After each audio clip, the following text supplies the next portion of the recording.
A late night could be a great night if Houston is able to beat Purdue in the Sweet 16 here in Indianapolis.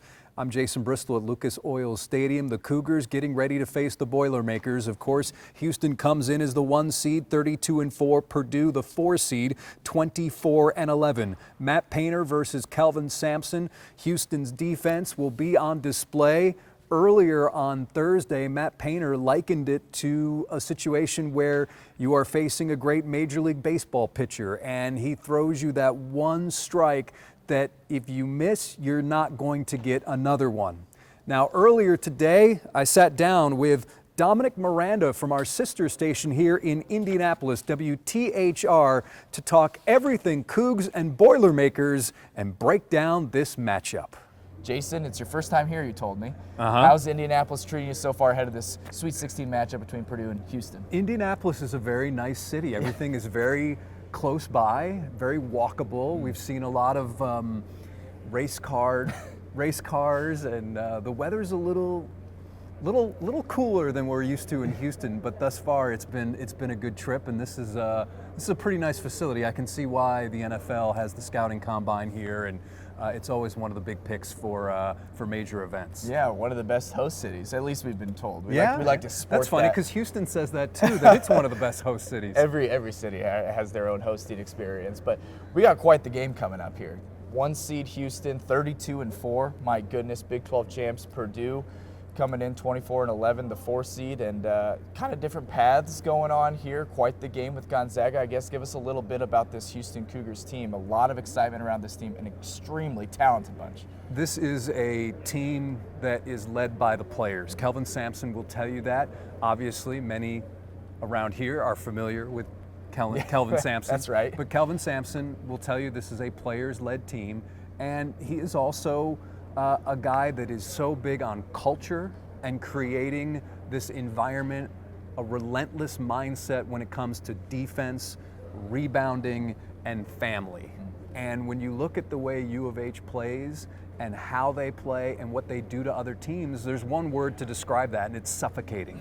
Gonzaga, after the game, yes, I know it was a close game, but after the game, Mark Few said, it's one thing to look at the Houston defense on film, it's another thing to study it, it's another thing to game plan for it, but until you actually experience it, there's nothing like it. And they just have this relentless mindset when it comes to rebounding and defense. And for that reason, Houston will always be in every single game they play. Shooting has been an issue in the past when it comes to the tournaments. Injuries have been an issue as well. But this year, this team, Juwan Roberts, the talented graduate forward, and his ankle notwithstanding, but they've been relatively healthy.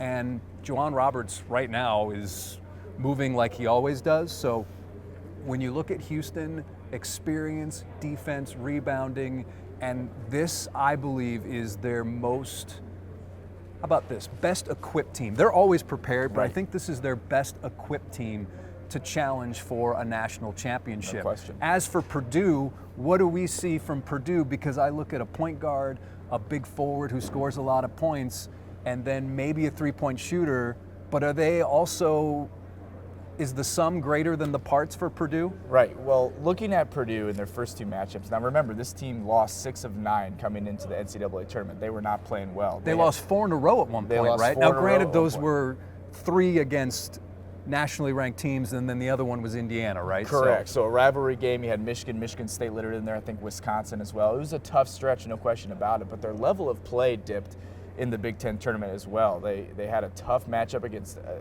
pretty below average USC team and then kind of got throttled by Michigan. Now, we've seen Michigan kind of have this magical run through the tournament, and they're clicking on all cylinders, the Big Ten champions. But with Purdue, what strikes me the most is the experience. You got Braden Smith, you got Fletcher Lawyer, you got Trey Kaufman-Renn.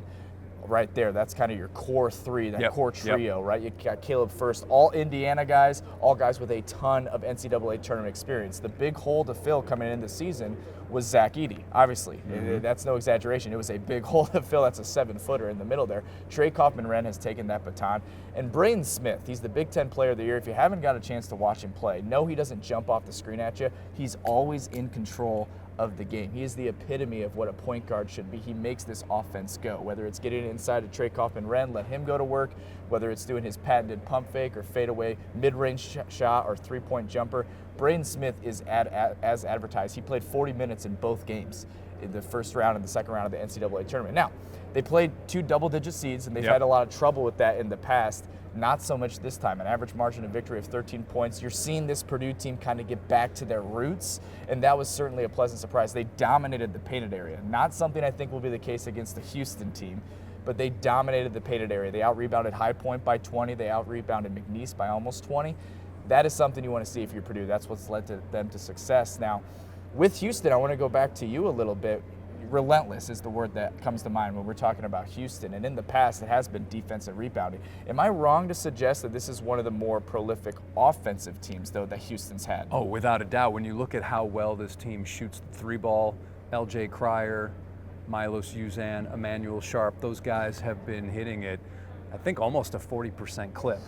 And LJ Cryer tied his career high against Gonzaga with 30 points, and he is a guy, he's a shooter and a knockdown shooter, and that's something Houston has had. Marcus Sasser in the past, but Marcus Sasser has had some injury issues.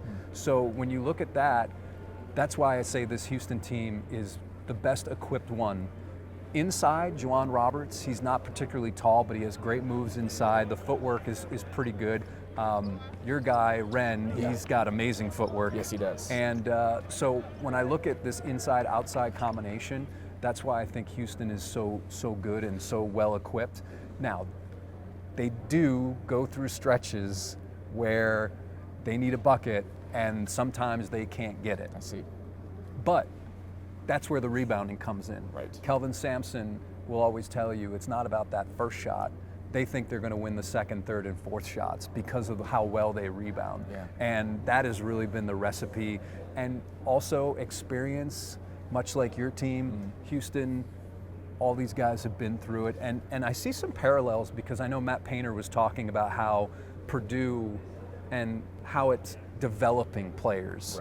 And that's very big on Houston as well. Houston does not have a lot of, let me rephrase that. Houston does not see a lot of guys leave via the portal. They brought in Milos Uzan last year from Oklahoma. LJ Cryer is a transfer, but a lot of these guys, most of them have come up through the program, and you do not see a lot of guys leaving Houston to go elsewhere. And that is very much about the culture and the type of kid that Kelvin Sampson recruits. They don't always want the 5-star guys, or let me rephrase that. They don't always go after a 5-star guy because they want somebody that's going to fit in the culture of what they. Now, they have had 5-star guys. Jarris Walker, who's obviously with the Indiana Pacers. Very familiar. And next year's recruiting class, they've got 1 5-star and I think 2 4-stars. But to have that type of caliber, quality of player who wants to be coached hard. That's really unique, and not every player is interested in that, and that's why Houston doesn't always get those kinds of players, but when they do find them, they keep them here, and that is huge when it comes to the experience and building the culture. Yeah, that's the way it is nowadays, right? If you're not getting your playing time, if something upsets you, you can transfer as many times as you want. And you're right with the parallels. I mean, all these guys, I think there was a graphic of where guys all in the Sweet 16 started their careers. And you could immediately tell who Purdue was because it was all Purdue. That's not something you see much of anymore. It's so rare to have a team that, I don't want to say recruits exclusively from one state, but it's amazing to me the number of players from Indiana on this roster. I mean, and the fact that they keep them home is pretty impressive. And the development, to your point, too. I mean, these aren't 5-star kids, right? I mean, Braden Smith from Indiana. Fletcher What was Hoyer. he? What was he, Braden Smith? Braden Smith was a 3-star, maybe, and I don't know, don't quote me on that, but he's from Westfield. He was Mr. Basketball. He was a stud. But the transformation of him at Purdue to being Big Ten Player of the Year, one of the best, if not the best point guard in the country, that's supremely impressive and says a lot about Matt Painter. What do you see from afar? We're entrenched in it with Purdue here. When you look at this Purdue team or this Purdue program at large, what's the perspective? Well, I don't know if Purdue has seen a defense like Houston's, and I think that that's going to be a big, big problem. I went back to what Mark Few had to say at Gonzaga, and Kelvin Sampson was singing the praises of Ryan Nembhard, their guard, and now you're facing Braden Smith. I just don't know if Purdue has truly seen a defense like this. and the relentlessness of it. It was very interesting to see Houston at the end of the Gonzaga game let things slip a bit. Yeah. And that was a bit troubling, but I think that was a good wake-up call, if you will. A number of the players have said maybe that standard line of we weren't playing to win, we were trying not to lose, or something to that effect. But I do wonder if Braden Smith has seen anything like this. There's some length with some of these guys, and you've got a guy like Terrence Arsenault who comes off the bench. He's a guy with a long wingspan. Houston has, they play about 8 guys, but that first game they didn't play a lot of minutes because they were blowing out SIUE. I also wonder if a lot with Braden Smith, it doesn't look, it appears as though his shooting numbers have dipped a little bit this year. A little bit. So I'm wondering if some of these accolades in some ways are more from his sophomore season than his junior season, because the numbers to me really don't jump out. Yeah. They actually look like they've taken a dip a little bit. Right, he's been asked to shoulder more of the load offensively. I think so that's might, part of it, because okay. you know, everything ran through Zach Edey a year ago. That's true. And That's a good point. Everyone can work off him, right? And Trey Coppin-Wren, like I mentioned, has taken that baton. It's different, though. Zach Edey is having success in the NBA. He's a bona fide stud. There's no question about that. But with Braden Smith, it's funny. Everybody I talk to, just traveling with Purdue and everything, they say, you know, I'm excited to see Braden Smith in person because I don't quite get it. And then you watch him play, and you're like, man, I kind of understand now. Everything goes through this guy, and he's just such a floor general. He understands what's going on. He understands this offense. Him and Matt Painter have a phenomenal relationship. But one thing I'll say about this Purdue team, and I think you're absolutely right, and maybe Big Ten fans are upset. They're like, whoa, we have a physical conference. We pride ourselves on being physical and defense and everything about that. But Houston's a different animal. And watching this team, and watching Purdue even in the national championship a year ago against UConn, what we found was that physical guard play really put these guys off kilter. Braden Smith struggled in that national championship game. Fletcher Lawyer struggled in the national championship game. Zach Edey had 40, but it wasn't enough. These UConn guards were way too athletic. And I see a lot of that in Houston. I mean, 32-4, that's no joke. Running through the Big 12. That's undefeated on the road. That's just ridiculous. And Kelvin Sampson deserves all the credit. I think he's just a few wins shy of 800 career wins. That guy knows what he's doing, and so does Matt Painter. But I do see a lot of challenges for Purdue waiting tomorrow. 10 p.m. tip. What do you think about that, by the way? Well, a late tip here on the East Coast. I'm not sure about that. It is what it is, but it's interesting when you look at the point guard situation for your home team, Purdue, and the point guard situation for Houston. Houston came into this season, they were looking to fill the void. Jamal Shed left. Jamal Shed was arguably the most important player in the conference and one of the most important players in the country last year. He leaves, is now with the Toronto Raptors, and there was a transition period with Milos Uzan. U of H, Kelvin Sampson, they will tell you that we're very selective. So he obviously checked all the boxes, what they were looking for, but it was not an instant hit by any means. Most of the Houston losses have come early in the season. Now, granted, when you look at the opponents, that's okay. And Kelvin will always tell you that the team you have in November, and every coach will say this, team you have in November and December is not the one you have in January, February, and March. But Milos Uzan took some time to really fit in. And I would say for the past month, I would stack up him against any point guard in the country. He's been that good, that clutch, and he's asked to do so many different things, especially defensively. But really the shooting is where we've seen it. He's been a clutch shooter, a knockdown shooter, and he has a little runner, which is a nice little change of pace. But Milos Uzan needed to find his fit with this team. And that has taken some time, but now that he has fit, it's worked beautifully. And the players, again, going back to that this is a players-led program. Of course. Kelvin Sampson will say that I can only do so much, but really it was on his teammates, Milos Uzan's teammates. They were the ones to finally say, listen, for lack of a better phrase, we don't need you to be Jamal Shed. We don't need you to be another guy. We just need you to be you.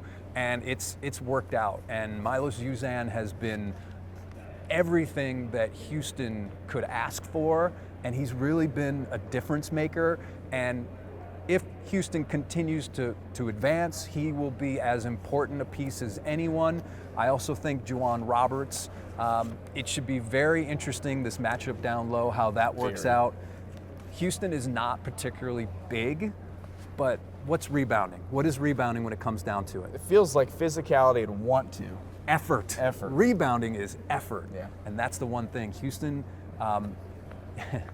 when Calvin sees something not right, I don't want to say it has to go back to effort, but I think usually it has something to do with tenaciousness, effort, and that's why Houston's such a good rebounding team. They have this drill where they put a lid over the basket, and basically, obviously, the ball's not going in, right. And that's what they do in the preseason. It's a fight for the ball. Milos Uzan broke his nose early in the season, love that. in the preseason Right. because of that drill. Right. And that's how Houston prepares for the season. They'll break it out a little bit during the season, but because it's such a physical drill, it's basically a preseason type drill. But that just shows you what's important for Houston, how they operate, and what they do to get there. Right. What they do to get there. Well, that's so interesting you bring up rebounding, because I honestly think that is the name of the game tomorrow night. I think there's no question and about Purdue's that. been better rebounding of late, as you mentioned, and they had a bit of a lineup change. Is that what I've seen? Well, they have not a lineup change. Caleb first starts for Okay. them, but he'll average, around 15, maybe 20 minutes. Camden Heide comes off the bench, and he's a rebounding machine. And he's led the way with them in rebounding, and that's kind of that effort, physicality that you mentioned, athleticism. He really features that coming off the bench, but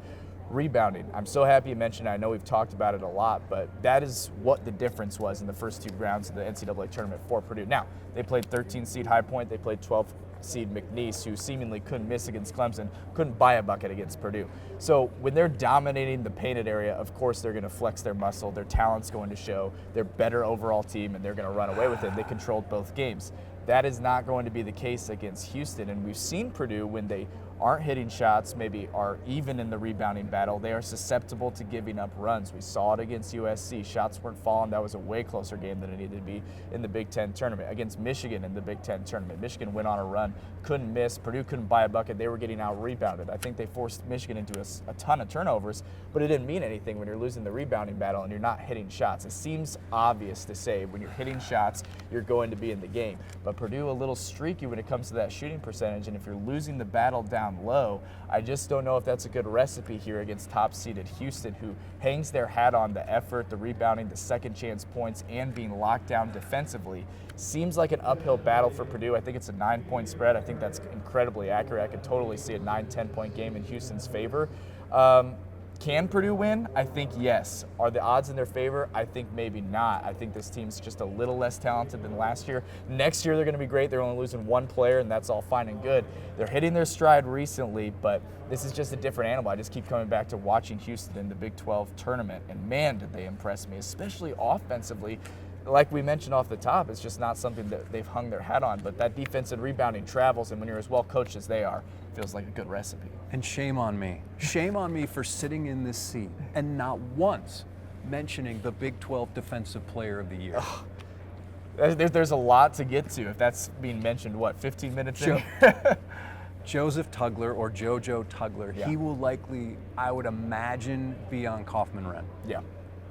This guy, lanky, incredible athleticism. Kelvin Sampson always talks about, he gets whistled for fouls, but sometimes it's an instance where the referee thinks he fouled him because how he reacts athletically doesn't seem possible. Right. He's a shot blocker. He has a motor. He's relentless. He has this mentality. The players will say, "Oh, he's a dog," and my guess is that's the matchup we'll see. And foul trouble could be an issue for Houston. Okay. They have not a deep team, or you said 8 guys? They go maybe? about 8 guys. Okay. They go about 8 guys. Javier Francis, he's a former starter at 6'8". He'll come off the bench. He'll be your first guy to help with that front line. But I would think that for Purdue to win, I think they need to get Houston in foul trouble. Okay. Especially the big guys. That's interesting. But Joseph Tugler is, when you see him, he'll put up maybe 8, 9, 10 points, but all the other things in the box score, I don't want to say Dennis Rodman type, but he has that impact on a game. He's that good. He's got that mentality, and he keeps getting better and better and better. So shame on me for not mentioning the Defensive Player of the Year, the Big 12, candidate for National Defensive Player of the Year 15, 16 minutes in. But I think that Houston, I think they're a double-digit winner in this game. Okay. I just look at what Houston is, can be, and the track record and the defense, and I just don't know if Purdue can handle that. Yeah. Obviously, being the Big Ten is something, but when I look at what Houston is, and if they can keep the score in the 50s and 60s, that was a big problem with Gonzaga. Right. That was a high-scoring game. The pace. The second half, the pace really quickened, but I think Houston's a double-digit winner. Yeah, it's funny you mentioned foul trouble. When Trey Kaufman-Renn gets in foul trouble, and Matt Painter had to do a little bit of a tap dance there in that second round game, when to sub him in with 2 fouls, but the drop-off is evident when Will Berg comes in and Trey Kaufman-Renn is on the bench. They don't like sitting him. Like I mentioned, they don't like sitting Braden Smith either. So we'll see what happens. We'll see if the home court advantage, just 60 miles down the road of West Lafayette, plays a part. But Houston and Purdue, 10 p.m. Eastern. It's going to be all sorts of fun here from Lucas Oil Stadium. Jason Bristol, thank you so much for your time, sir. It's been all sorts of fun here, and we'll see what happens. Dominic Miranda for WTHR, Jason Bristol, KHOU. We'll see what happens. Purdue and Houston in the Sweet 16 here in Indianapolis. So there you have it, Dominic Miranda from our sister station, WTHR in Indianapolis, as we are getting you ready for this matchup, Houston and Purdue. Incidentally, Purdue, Matt Painter, head coach, Kelvin Sampson has faced him before when Kelvin was at Indiana. Kelvin's record against Matt Painter, 2-1. Obviously, he'd like to make it 3-1. That's the story here in Indianapolis. Houston and Purdue, as always, thanks for watching us on KHOU 11+.